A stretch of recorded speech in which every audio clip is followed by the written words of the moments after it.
Bonjour, est-ce que vous m'entendez? Oui. Et est-ce que vous voyez bien le support? Oui, Bon bah super. Alors on va commencer. La réunion est enregistrée, donc vous pourrez avoir accès, au replay, d'ici 2-3 jours, le temps qu'on le mette à disposition. Donc à la fin de la réunion, on vous enverra le support qu'on vous a projeté et on vous enverra aussi le lien pour accéder au replay. Donc je me présente, juste en 2 petits mots. Je m'appelle Élodie Barbosa, je suis la juriste du groupe Ensemble et du coup l'objectif aujourd'hui, c'est que je vous explique comment utiliser le coffre-fort version employeur qu'on va vous ouvrir d'ici, quelques semaines pour, vous. Je vous présenterai également de façon très succincte le coffre-fort, salarié pour que vous puissiez avoir un ordre d'idée de comment il se présente. Par contre, ça sera vraiment très rapide. Alors, la première chose à savoir, c'est que le coffre-fort, son objectif, c'est de remplacer la remise du bulletin de paye papier à vos salariés. C'est-à-dire que dès lors que le coffre-fort est activé, vous n'avez plus à imprimer les bulletins de paye de vos salariés et à leur remettre. L'accès à leur coffre-fort leur permet de récupérer leur bulletin de paye et du coup remplace cette formalité. Donc au niveau du coffre-fort, on ouvre 2 plateformes qui sont différentes. On ouvre une première plateforme qui s'appelle Desk RH et ça, c'est la plateforme de connexion pour l'employeur et je vous ai mis le lien dans le petit encadré, vert. La deuxième plateforme qu'on ouvre, c'est une plateforme qui s'appelle eDoc et ça, c'est une plateforme qui va être individuelle à chacun de vos salariés et ça va permettre à vos salariés, du coup, de se connecter et d'avoir accès à leur bulletin de paye. Donc l'adresse de connexion est totalement différente, elle est dans le petit carré, bleu. Vous pourrez comparer les 2, elles ne se ressemblent pas. On vous l'expliquerai également, tout à l'heure, mais dans le coffre-fort du salarié, en dehors de ses bulletins de paye, il va avoir quelques options qui vont lui être, offertes. Il faut savoir que vous n'avez pas du tout accès au coffre-fort de vos salariés, vous ne savez pas du tout ce qu'ils font dans leur coffre-fort. La seule chose que vous pouvez savoir, c'est que le bulletin de paye du mois, par exemple, d'août 2023, a bien été transmis dans son coffre-fort. Les 2 plateformes sont totalement hermétiques et vous ne pouvez pas avoir accès à la plateforme de votre salarié et à son contenu. Donc vous, votre plateforme employeur, elle va vous permettre de faire plusieurs choses. La première, c'est d'accéder au bulletin de paye de vos salariés, puisque dès lors qu'on aura activé le coffre-fort sur votre dossier, vous aurez accès à tous les bulletins de paye de vos salariés historisés par mois.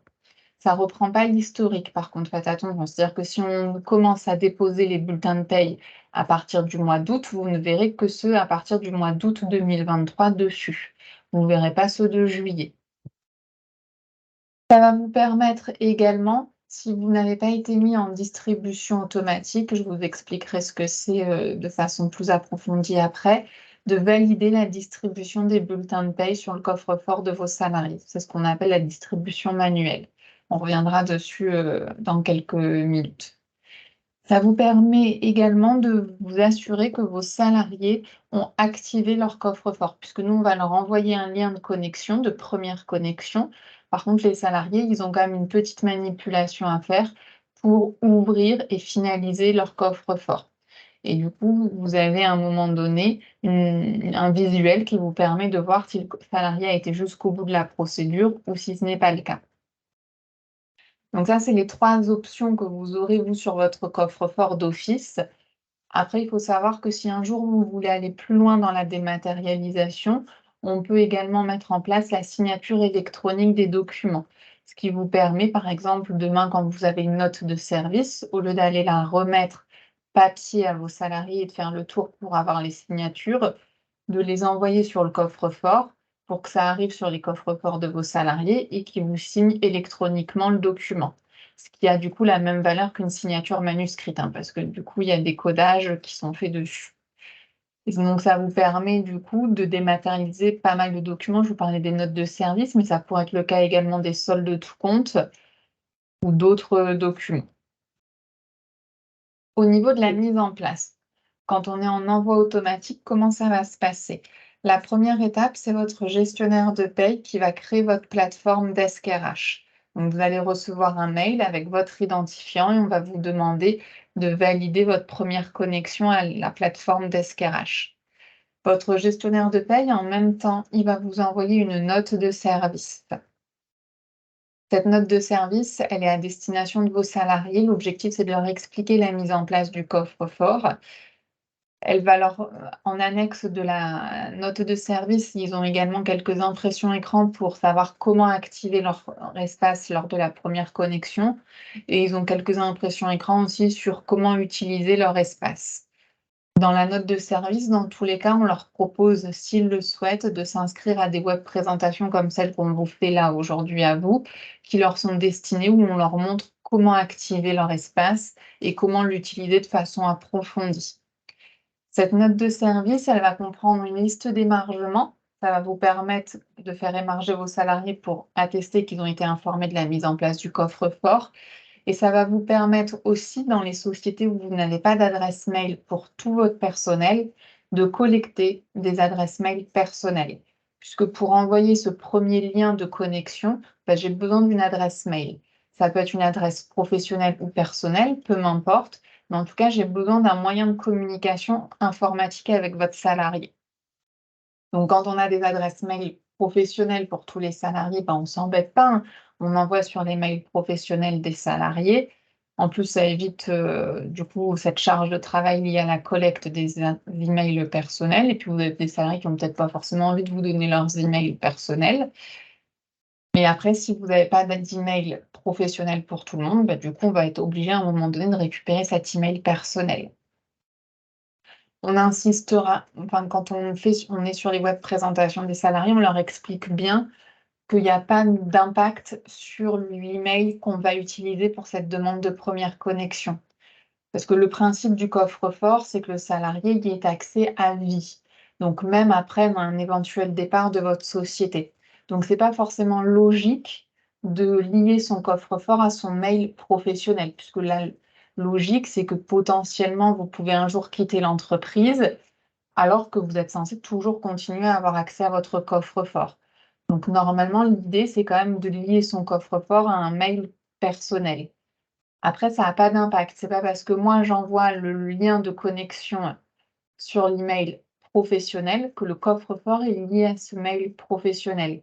On explique bien aux salariés à quel endroit il faut mettre le mail avec lequel ils souhaitent lier leur coffre-fort lors des réunions de présentation. Donc, il y a aucune restriction, informatique, vous inquiétez pas, hein. C'est pas parce qu'on a utilisé un mail pro que le coffre-fort est lié à ce mail professionnel. Donc voilà, votre gestionnaire de paye, en première étape, il vous crée votre plateforme, il vous remet cette note de service. Vous, votre travail, ça va être de faire le tour de vos salariés pour leur remettre cette note de service et les faire émarger. Une fois que vous avez fait le listing des adresses mail que vous allez nous communiquer, donc soit des mails pro, soit des mails perso, vous nous les transmettez et votre gestionnaire de paye va vous créer les espaces IDOC de vos salariés.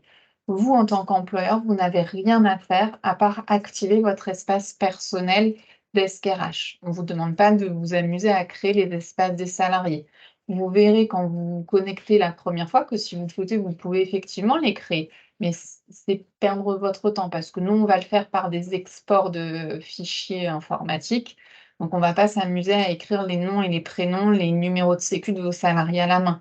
On le fait en masse et du coup, on gagne du temps par rapport à vous si vous le feriez à la main. Donc, votre gestionnaire de paie, une fois que vous leur avez communiqué des mails, ils vont créer ces espaces de tous vos salariés. Ce qui va permettre à vos salariés, du coup, de recevoir le premier mail de demande d'activation de leur espace.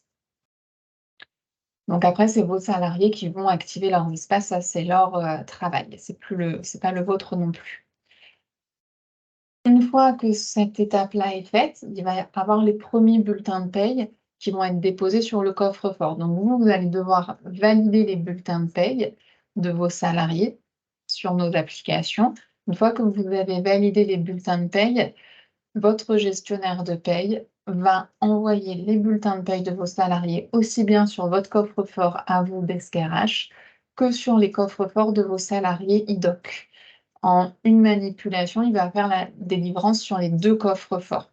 Ça, c'est ce on appelle l'envoi automatique, c'est-à-dire qu'on se charge, nous, de faire les 2 manipulations. Certains clients peuvent être un petit peu, inquiets au début, donc si véritablement c'est votre cas, on peut se mettre en envoi manuel. L'envoi manuel, ça veut dire que nous, on envoie sur votre coffre-fort, ce qui vous oblige à vous connecter, à revérifier une dernière fois encore les bulletins de paye et à cliquer sur le bouton pour dire: «Je veux que ce soit distribué sur les coffres-forts de mes salariés». Donc en envoi manuel, vous êtes obligé de vous connecter à Desk RH et de cliquer sur un bouton à un moment donné, qui dit: «Je veux valider l'envoi sur les coffres-forts des salariés». Si vous êtes en envoi automatique, ce qu'on fait par défaut, vous n'êtes même pas obligé de vous connecter sur Desk RH à la fin du mois. Nous, on envoie sur votre plateforme à vous, sur les plateformes des salariés et tout le monde a les bulletins de paye au même moment. Par contre, là où vous avez quand même une petite attention à avoir, c'est de vous assurer que vos salariés ont bien activé leur espace IDOC. Parce que si concrètement, ils n'ont pas activé leur espace IDOC, nous, on ne va plus leur remettre leur bulletin de paye papier. Et derrière, s'ils ne l'ont pas activé, ils n'ont pas réellement accès à leur bulletin de paye, même si on a fait le nécessaire. C'est pour ça que je vous disais que vous avez quand même un visuel pour voir les salariés qui ont réellement activé leur espace et ceux qui ne l'auraient pas réellement activé pour pouvoir les relancer pour que dans les faits, ils puissent réellement avoir accès à leur bulletin de paye.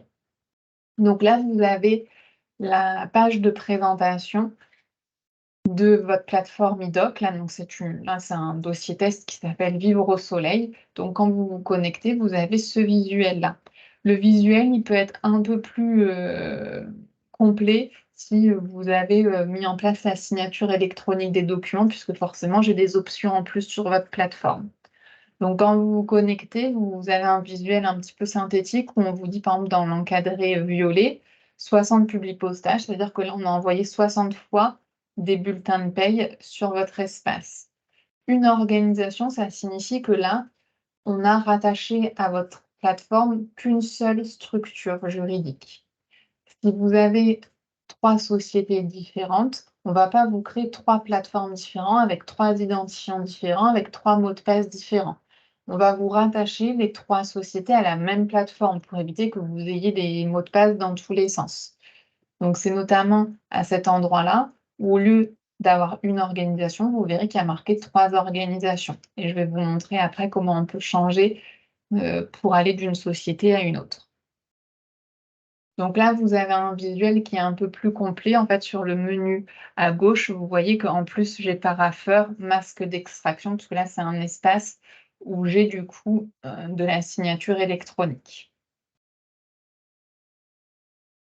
Donc, quand on vient en détail sur ce menu à gauche, qu'est-ce qu'on va trouver? On va trouver documents.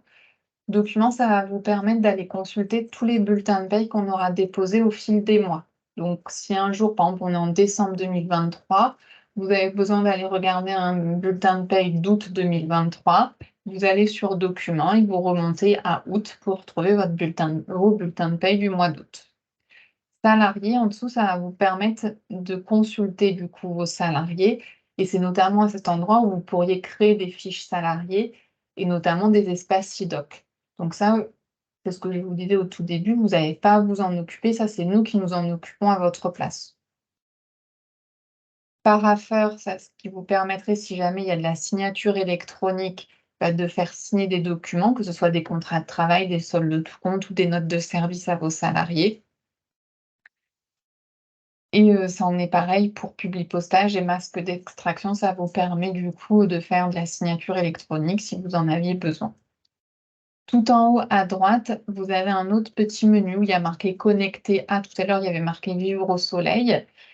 C'est notamment à cet endroit-là, si vous voulez changer de société, quand vous en avez plusieurs qui sont rattachés à votre compte, qu'on clique pour aller changer la société, heu, sur lequel vous voulez, avoir accès aux informations. Le petit point d'interrogation, ça vous permet d'avoir accès à une aide en ligne. La petite cloche, c'est toutes vos notifications. Vous recevrez sur le mail qu'on a rattaché à votre coffre-fort employeur, un mail automatique à chaque fois que les bulletins de paye seront déposés sur votre coffre-fort. Vous n'avez pas besoin de vous connecter toutes les 10 minutes pour savoir si c'est fait.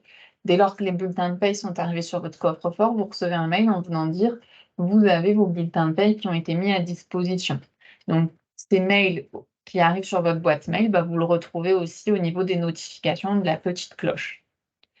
Les petits, roulements là, les petites roues, c'est pour gérer des utilisateurs. Ça vous permettrait de créer des sous-utilisateurs parce que du coup, par exemple, nous, on a pu créer, le coffre-fort du dirigeant de la société. Vous pouvez nous dire: «Bah, j'ai une secrétaire qui a peut-être besoin d'avoir accès, au coffre-fort pour pouvoir, par exemple, faire signer, les contrats de travail des salariés parce que j'ai pris la signature électronique» et ben ça vous permet, ces petites molettes, de créer l'espace de votre secrétaire pour, qu'elle puisse, gérer, ça en autonomie. En sachant que ces petites molettes, si vous n'avez pas la signature électronique des documents, elles ne sont pas disponibles. Vous ne pouvez pas vous-même créer des utilisateurs. Dans tous les cas, il faut savoir que même si vous ne pouvez pas créer d'utilisateur quand vous avez juste l'accès au coffre-fort des bulletins de paie d'activer sur votre espace, si vous avez besoin que plusieurs personnes aient accès au coffre-fort employeur, dans l'exemple que je donnais, bah, ma secrétaire, parce que par exemple, c'est elle qui fait les chèques, donc il faut qu'elle puisse avoir accès au bulletin de paie pour pouvoir préparer les chèques. Et moi, en tant qu'employeur, parce qu'il faut que je puisse avoir accès au bulletin de paie de mes salariés si j'en ai besoin, bah, il suffit de nous le dire à la création de vos espaces et on créera 2 espaces employeurs avec 2 identifiants et 2 mots de passe différents. Et si un jour votre secrétaire, elle est amenée à partir de l'entreprise, et ben, on désactivera son espace, à elle. C'est juste que vous n'avez pas la main, du coup, pour le créer. C'est nous qui devons le créer. Donc, comme je vous le disais tout à l'heure, si vous avez plusieurs sociétés, on va vous créer qu'un seul espace où on va rattacher les différentes sociétés à votre espace. Donc pour en changer et aller d'une société à l'autre, vous avez 2 possibilités. Soit vous cliquez sur le petit, carré orange, où là, il y a marqué «Une organisation». Si vous en aviez 2, bah, il y aurait marqué «2 organisations». Bah, vous cliquez dessus, ça vous permet du coup de changer d'organisation. Soit vous allez cliquez tout en haut sur «Connecter à», là, il y a marqué «Client numéro 6». Vous descendez, faites «Gestion des organisations» et vous allez choisir la société sur laquelle vous voulez vous connecter. Je vous disais tout à l'heure que vous avez une page qui vous permet de contrôler où en est la création des coffres-forts de vos salariés. Quand vous serez sur cette page, vous avez 3 statuts différents. Vous avez IDOC perso non créé, IDOC perso non finalisé et IDOC finalisé. IDOC perso non créé, ça c'est le cas de votre salarié qui a refusé le coffre-fort. Donc nous, on va vous mettre les bulletins de paie de votre salarié sur votre coffre-fort employeur. Par contre, on n'aura pas créé l'espace IDOC qui va avec pour ce salarié. Donc vous le verrez en IDOC perso non créé. Celui-ci ne pose pas de problème. Il a refusé le coffre-fort, c'est normal. Vous avez après IDOC perso finalisé. Celui-ci aussi ne pose pas de problème, c'est-à-dire que du coup, on lui a envoyé le lien pour qu'il active son coffre-fort et il a été jusqu'au bout de la procédure pour activer son coffre-fort. Donc, il a bien les mots de passe et l'identifiant qui lui permettent d'accéder concrètement à son bulletin de paie en fin de mois. J'ai un troisième statut et c'est celui-ci sur lequel il faut faire attention, qui s'appelle IDOC perso non finalisé. Là, c'est la problématique du salarié à qui nous, on a envoyé le mail de demande de connexion, de première connexion, et le salarié n'a pas été jusqu'au bout de la procédure pour finaliser et créer son espace. Donc potentiellement, si vous avez des salariés qui sont en IDOC perso non finalisé, bah, c'est ces salariés-là où il faut faire attention et leur dire de bien finaliser leur espace pour que du coup, ils puissent avoir accès à leur bulletin de paye. Donc, l'application, elle est plutôt bien faite parce que du coup, je vais vous le montrer après, vous allez pouvoir visualiser quels sont les salariés du coup, qui, n'ont pas finalisé leur espace et vous allez pouvoir leur réimprimer un courrier avec toutes les informations pour finaliser leur espace. Vous voyez, ça se présente comme ça quand vous vous connectez sur l'onglet salariés. Vous allez voir les noms, les prénoms des salariés, les mails que nous, on a utilisés pour leur envoyer leur, demande de connexion et vous allez voir le statut du coffre-fort. Donc on voit bien sur le premier, coffre non finalisé. Donc sur celui-ci, j'ai un problème, il faut que je le relance puisqu'il n'a pas fait le nécessaire. Alors qu'on voit bien sur les salariés suivants que j'ai marqué coffre-fort finalisé. Donc j'ai pas de souci, les salariés ont bien fait le nécessaire pour pouvoir se connecter et récupérer, concrètement leur bulletin de paye. Donc pour mon premier salarié qui n'a pas finalisé son coffre-fort, en fait, sur le côté, vous pouvez du coup régénérer un courrier avec toutes les informations nécessaires pour qu'il active son coffre-fort. Puisque c'est vrai que nous, du coup, on lui envoie un mail, ça peut arriver dans les spams, peut-être que ces spams sont supprimés automatiquement tous les 7 jours, donc peut-être, qu'il l'a jamais vu le mail, ou peut-être qu'il a pas fait attention, il l'a supprimé par mégarde. En tout cas, du coup, c'est pas dramatique puisque nous on peut lui réimprimer les informations. Là, il les a sous format papier, ce qui peut peut-être pour lui être plus simple pour activer, du coup, le coffre-fort. Vous avez la possibilité parce que là, du coup, vous avez vraiment toute votre liste de salariés. Donc quand on a beaucoup de salariés sur une structure, ça peut peut-être être un peu fastidieux de regarder ligne par ligne. Vous avez la possibilité, en fait, vous voyez tout en haut, vous avez une option de filtre où vous pouvez, du coup, filtrer avec juste les coffres-forts qui sont non créés. Quand vous avez, du coup, plusieurs, enfin, un certain nombre de salariés, ça vous permet juste de voir si là, vous avez 1, 2, 3, 4 salariés qui remontent. C'est plus synthétique, c'est plus utile quand il y a beaucoup de salariés. Et donc, le courrier type que vous allez sortir du coup, de votre espace, c'est celui-ci. Ça vous reprend du coup le lien qu'il doit utiliser pour activer son coffre-fort et ça reprend surtout le code d'activation qu'il va devoir saisir. Donc ça, aux présentations salariés, on leur explique toutes les étapes pour, activer leur espace et notamment, l'utilisation du code d'activation. C'est pas compliqué, hein, je vous rassure, hein, mais c'est qu'il y a 2-3 étapes, puis on vous demande de rentrer votre nom, votre prénom, votre numéro de sécu, ce code d'activation et surtout l'email avec lequel vous souhaitez lier votre coffre e-doc. C'est pour ça que je vous disais que l'email qu'on utilise pour envoyer cette information de première connexion n'a pas d'intérêt ultérieur, parce que c'est le salarié quand il va valider sa création, où il va donner l'email qu'il souhaite utiliser. Sur ce courrier, vous retrouvez aussi, un lien sur, la procédure complète, d'activation qui est fait par l'éditeur lui-même et vous retrouvez aussi une adresse mail, du support, de l'éditeur du site que le salarié peut utiliser s'il a une difficulté quelconque lors des manipulations du site internet.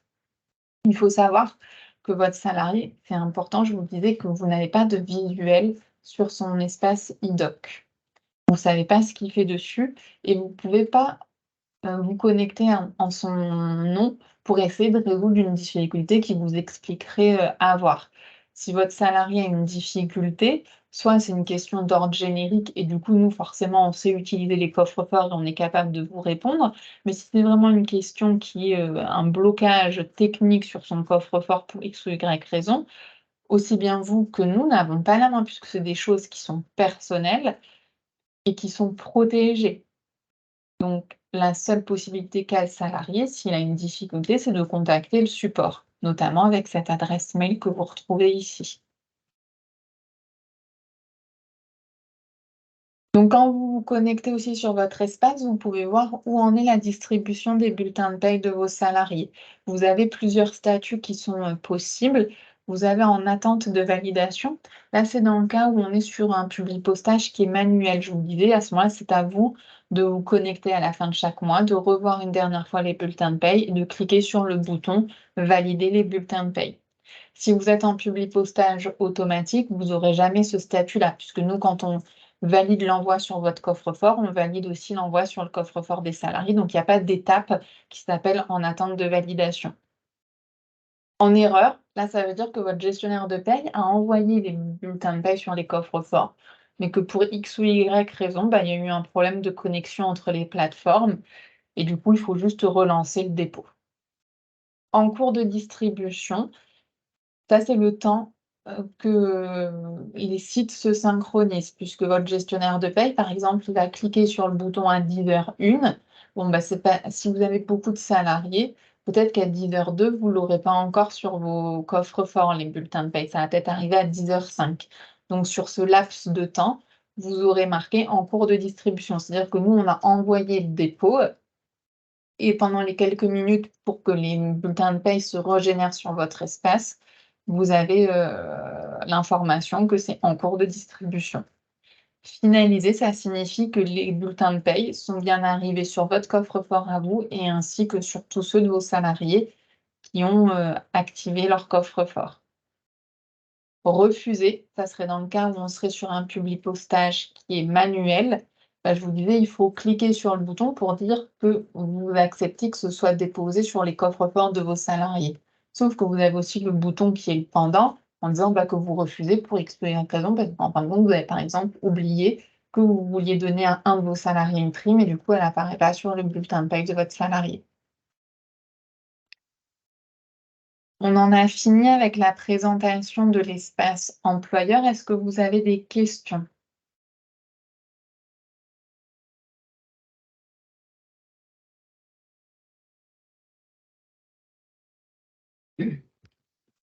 Moi, j'ai une question.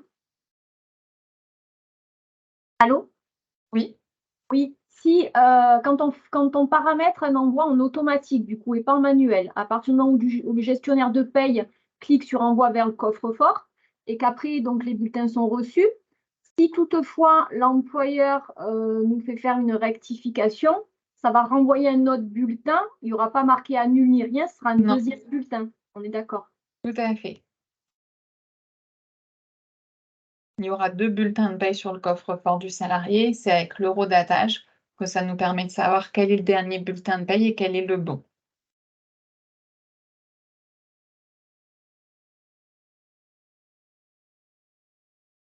Est-ce qu'il y a d'autres questions?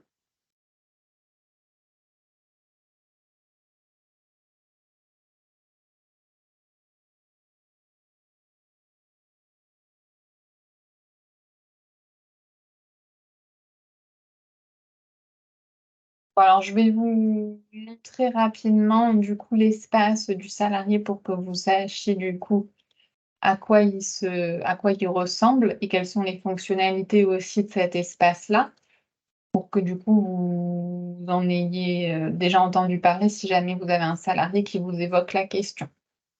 Donc sur l'espace de votre salarié, on va avoir plusieurs fonctionnalités.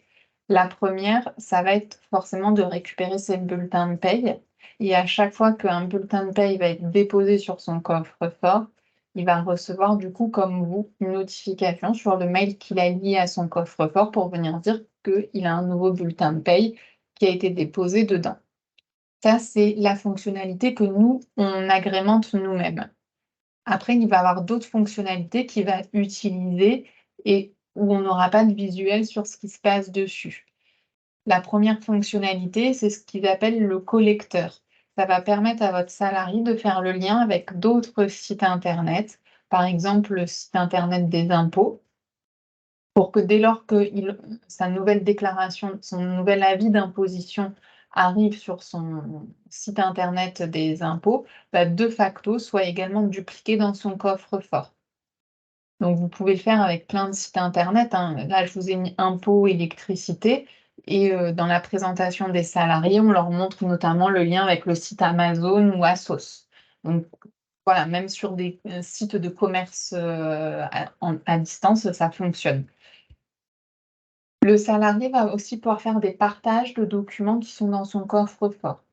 Il a une option qui va lui permettre de dire qu'il veut partager tel et tel document avec telle personne pendant une durée de X jours, ce qui va permettre à cette personne, du coup, d'avoir accès, si c'était le bulletin de paie d'août 2023, d'avoir accès au bulletin de paie d'août 2023.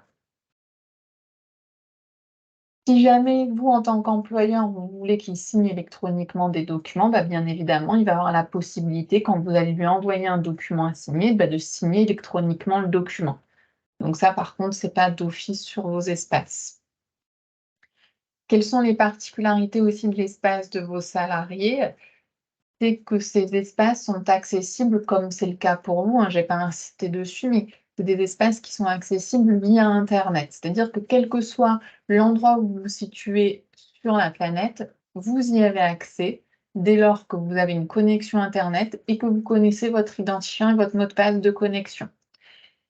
C'est également accessible sur toutes les solutions informatiques qui existent aujourd'hui. C'est-à-dire qu'on soit sur un ordinateur, sur une tablette ou un téléphone portable, l'application fonctionne et permet d'avoir accès à ces bulletins de paye. L'espace IDOC, il est, comme je vous le disais, pas lié à l'appartenance juridique à l'entreprise. C'est-à-dire que mon salarié, demain, il démissionne, peu importe, il continuera à avoir son espace IDOC et à pouvoir accéder à ses bulletins de paye. Il y aura accès jusqu'à sa liquidation de pension de retraite, puisque jusqu'à cette date-là, il peut avoir besoin de ces historiques de bulletins de paye pour faire rectifier un relevé de carrière qui serait erroné. Et en plus, sur son espace, il a un espace d'archivage qui lui est offert et qui va lui permettre, de scanner des documents et de les archiver dans son espace IDOC. Par exemple, on nous dit que c'est plutôt intéressant de scanner sa carte d'identité. Aujourd'hui, on a beaucoup de démarches qui se font en ligne et souvent, quand on fait des démarches en ligne, on va vous demander votre carte d'identité, un justificatif de domicile et souvent aussi des bulletins de paye. Donc si jamais, par exemple, il a fait le lien avec son fournisseur d'électricité ou avec le site des impôts, il aura son justificatif de domicile qui sera remonté dans son coffre-fort. Et puis s'il a fait l'effort de scanner, par exemple, sa carte d'identité, il l'a déjà à disposition dans son coffre-fort pour pouvoir faire toutes ces démarches en ligne sans perdre de temps. Vous pourriez, par exemple, décider d'archiver aussi vos, diplômes. On sait que les diplômes, on peut en avoir besoin, que si jamais on a un dégât des eaux ou un dégât, en termes d'incendie, ça peut poser problème. S'il a archivé ses documents dans son coffre-fort, ça lui permet d'avoir quand même un exemplaire des documents. Et ça, c'est la page de présentation, donc c'est notre salarié test Jean Muscat. Qu'a un salarié quand il se connecte à son espace. Donc comme vous pouvez le voir, du coup, la présentation du site n'est pas la même que la vôtre, puisqu'on n'est pas sur les mêmes sites internet. Donc sur le même principe par contre que vous, il a une présentation un peu synthétique de où il en est. Là, on voit que dans le premier carré, il y a 0 document non lu, c'est-à-dire que tous les bulletins de paye qu'on a déposés au fil de l'eau, il les a consultés, qu'il a utilisé 4,45 de son espace de stockage sur les 10, c'est-à-dire que là, ce salarié, en l'espèce, il a forcément scanné soit des anciens bulletins de paye, soit sa carte d'identité, soit tout autre document, et il les a archivés dedans. 0 partage actif, c'est-à-dire qu'il a donné accès à personne à son coffre-fort sur X documents, et on voit qu'il a fait le lien avec 2 collecteurs, Amazon et Asos. Donc ça veut dire que dès lors que, par exemple, il a des factures sur Amazon, elles remontent sur son coffre-fort. Pareil avec Asos. Et sur le même principe que vous, ils ont un menu, orange sur le côté. Donc ce qui me paraissait important, c'était de vous montrer du coup le premier là avec la petite feuille. C'est là où il va récupérer concrètement ses bulletins de paye. C'est là où il a toute l'arborescence des documents qu'il a archivés sur son coffre-fort. Donc on voit qu'il peut créer des catégories. Il y a marqué ajouter des catégories. Donc là, en l'espèce, il m'a créé administrative, banque, courses, e-commerce, famille, lettres, maison, mes dossiers. Dans les catégories, il peut créer des sous-dossiers. De l'autre côté, vous avez nouveaux dossiers. Si vous cliquez dessus, vous pouvez créer dans une catégorie autant de nouveaux dossiers que vous voulez. Et quand il veut ajouter un document dans le dossier, il clique sur nouveau document et il va chercher le document qu'il a enregistré sur son poste de travail au préalable. La catégorie qui sera créée par défaut, c'est mes employeurs. Et là, il y aura le nom des employeurs qui ont déposé des bulletins de paie sur son coffre-fort. Bien évidemment, si votre salarié est multi-employeur, c'est-à-dire que s'il a 2 employeurs, que les 2 employeurs utilisent IDOC, vous voyez, on aura 2 sous-dossiers, employeur A, employeur B, et chaque bulletin de paie ira se mettre sur chaque employeur, dans chaque onglet. Le petit onglet, dessous qui ressemble à un petit triangle non fini, ça c'est ce qui lui permet de faire des partages de documents. Donc, par exemple, vous voulez faire un prêt. Souvent, pour faire un prêt, on vous demande vos 3 derniers bulletins de salaire. Là, vous viendriez mettre l'adresse mail de votre banquier. Vous avez un petit curseur durée de partage que vous augmentez vers la droite pour augmenter la durée de partage. Et avec le petit plus dans documents partagés, vous allez sélectionner les documents que vous voulez partager avec votre banquier pendant le laps de temps que vous avez défini. La petite bassine avec des petits triangles, carrés et ronds, c'est ce qui permet de faire le lien avec les différents collecteurs. Donc tout en bas, vous avez un petit bonhomme. Donc avant, vous avez un petit point d'interrogation, ça c'est une aide en ligne. Si jamais il cherche quelque chose, il veut savoir comment le faire, il a toute une aide en ligne qui est disponible. Et en dessous, vous avez un petit bonhomme. Dans le petit bonhomme, ça me paraissait important de vous montrer plusieurs choses. Vous avez un onglet qui s'appelle Paramètres, Services et Accords de dématérialisation. Dans Service, déjà, vous avez quelque chose qui lui permet, s'il le souhaite, d'enregistrer tous ses logins et ses mots de passe de tous les sites internet sur lesquels il a créé des espaces personnels. Aujourd'hui, des fois, j'ai des salariés qui me disent: «Moi, j'ai un petit carnet où je mets, tous mes mots de passe, dont je peux avoir besoin sur les différents sites internet». Sauf que ce petit carnet, vous êtes en vacances, vous l'avez pas pris, vous êtes bloqué si vous avez besoin de vous connecter. Si vous avez enregistré ici tous vos logins et vos mots de passe des sites internet, comme je vous disais, ça, vous y avez accès où que vous soyez dès lors que vous avez une connexion internet vous pouvez vous connecter, aller récupérer le mot de passe et l'identifiant dont vous avez, besoin. Ça peut être plutôt utile. En dessous de service, vous avez accord de dématérialisation avec un petit point vert.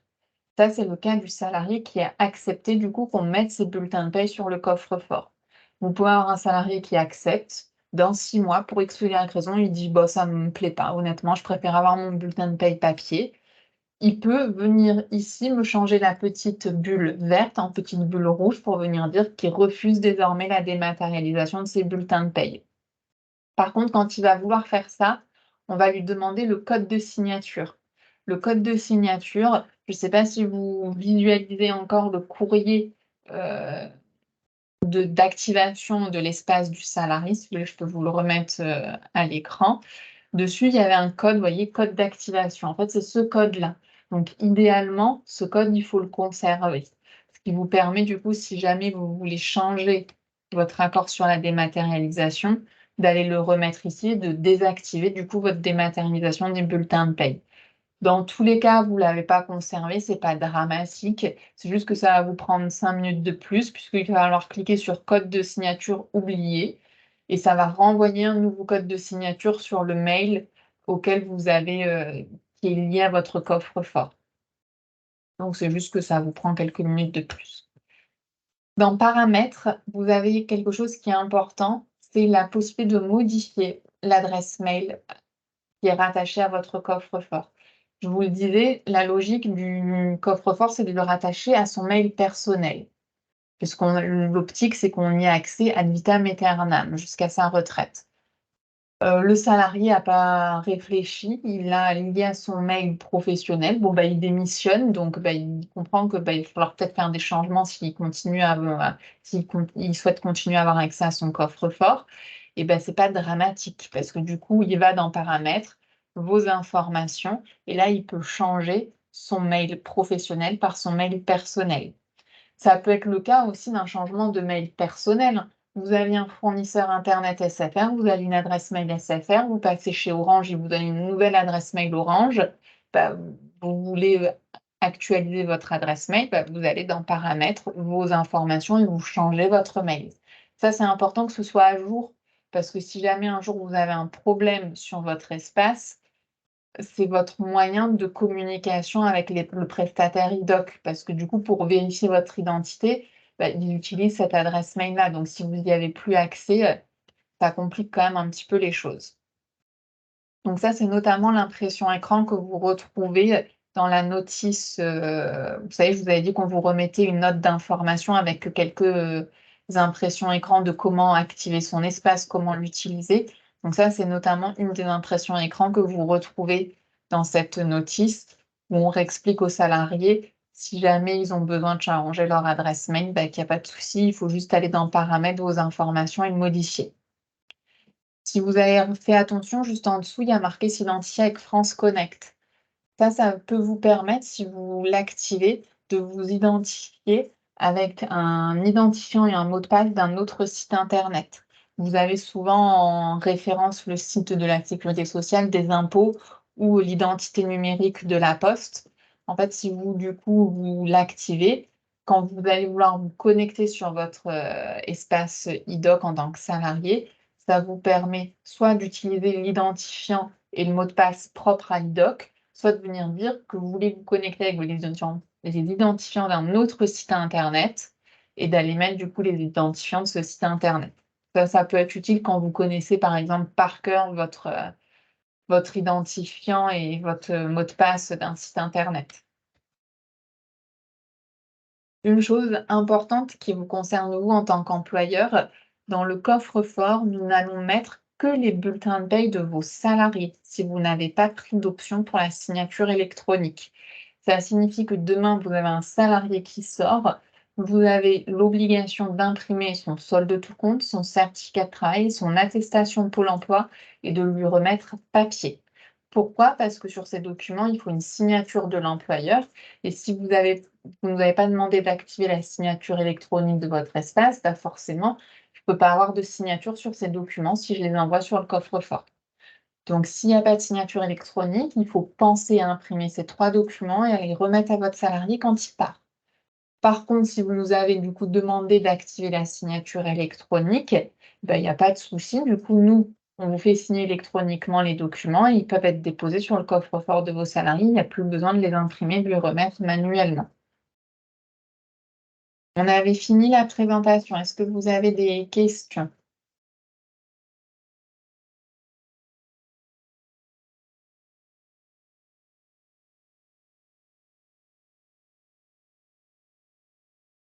Non, c'est bon?